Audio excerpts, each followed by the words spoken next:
मैंने पहले भी कहा, पिछली वीडियो में बताया, मैंने एक डिस्कशन का भी वीडियो डाला। मैं आपको फिर कह रहा हूं, सरकार अगर जनता का कर्जा माफी की नियत बना ले, सरकार तय कर ले कि मुझे जनता को राहत देनी है, सरकार पर बिल्कुल भी बोझ नहीं पड़ेगा, सरकार के खजाने पर कोई दबाव नहीं पड़ेगा, सरकार को कोई एक्स्ट्रा टैक्स नहीं लगाना पड़ेगा और जनता का कर्जा माफ हो जाएगा, जनता को राहत मिल जाएगी।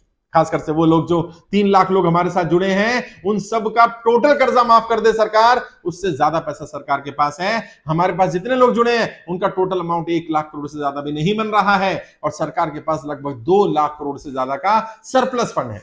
ऐसा अमाउंट है। सरकार ने कहा, आरबीआई ने कहा, हमारे पास अनक्लेम्ड अमाउंट है। बहुत सारी इंश्योरेंस कंपनीज है, एलआईसी हुई, बाकी कंपनी, उनके ऊपर अनक्लेम्ड अमाउंट है। पहले पॉलिसीज होती थी ना, ऑफलाइन होता था, व्यक्ति ने पॉलिसी कराई, पेपर खो गए, वो क्लेम करने नहीं गया। अच्छा, व्यक्ति एक्सपायर कर गया, परिवार वालों को पता नहीं था पॉलिसी है उसकी, वो लोग गए नहीं, 10-10, 15-15, 20-20 साल से वो अकाउंट चल रहे हैं, लेकिन उनको कोई क्लेम करने वाला नहीं है।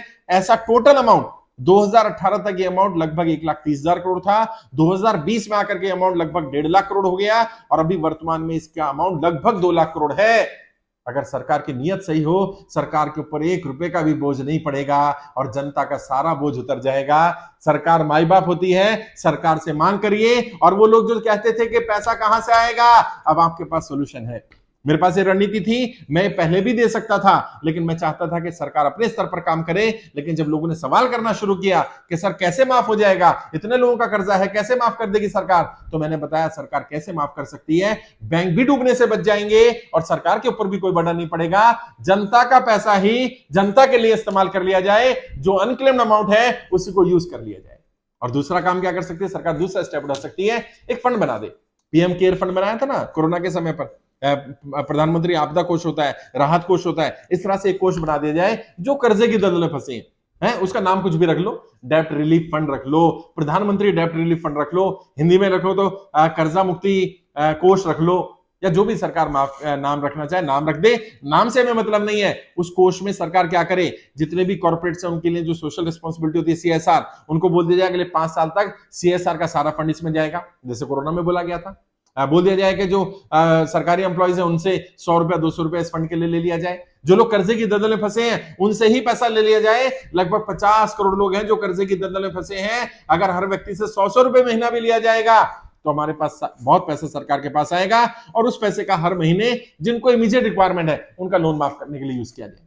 उसमें सरकार चाहे तो कंडीशन लगा सकती है कि 10 साल में 15 साल में एक बार ही आप लोन माफी करवा सकते हो। ऐसा नहीं कि एक बार लोन माफ करवा लिया, फिर दोबारा लोन लिया और फिर माफ कराने चले गए, ताकि लोगों को सबको राहत मिल पाए, ज्यादा से ज्यादा लोगों की मदद हो पाए। सरकार चाहे तो नियम बना सकती है, सरकार चाहे तो फंड इकट्ठा कर सकती है, सरकार चाहे तो कॉर्पोरेट को बोल सकती है, सरकार चाहे तो एमपी एमएलए को बोल सकती है। सरकार क्या नहीं कर सकती, बैंक भी बच जाएंगे, जनता भी बच जाएगी और सरकार पर भी बर्डन नहीं पड़ेगा। अब तो बस सरकार को तय करना है कि सरकार की नीयत जनता को राहत देने की है कि नहीं है। क्या सरकार सिर्फ बड़े बड़े उद्योगपतियों को राहत देने के लिए है? और जब सरकार का 1 रुपया जेब से खर्च नहीं होना, सरकार को जनता का ही तो पैसा जनता को देना है, तो उसमें तो कोई दिक्कत नहीं होनी चाहिए। आप भी आवाज उठाइए, ज्यादा से ज्यादा शेयर करिए इसको, ताकि सरकार में बैठे लोगों तक पहुंच पाए कि सरकार के ऊपर बर्डन नहीं पड़ेगा, जनता कर्जा मुक्त हो जाएगी। सरकार इस पर ध्यान दे, सरकार जल्दी निर्णय ले, क्योंकि मैंने बार बार कहा है, या तो वर्तमान सरकार से कर्जा माफ कराएंगे या ऐसी सरकार लेकर के आएंगे जो जनता का कर्जा माफ करे। और जो लोग कहते थे कहां से माफ होगा, आज मैंने रणनीति बता दी कैसे माफ होगा। इसके अलावा और भी रणनीतियां हैं, समय आने पर वो भी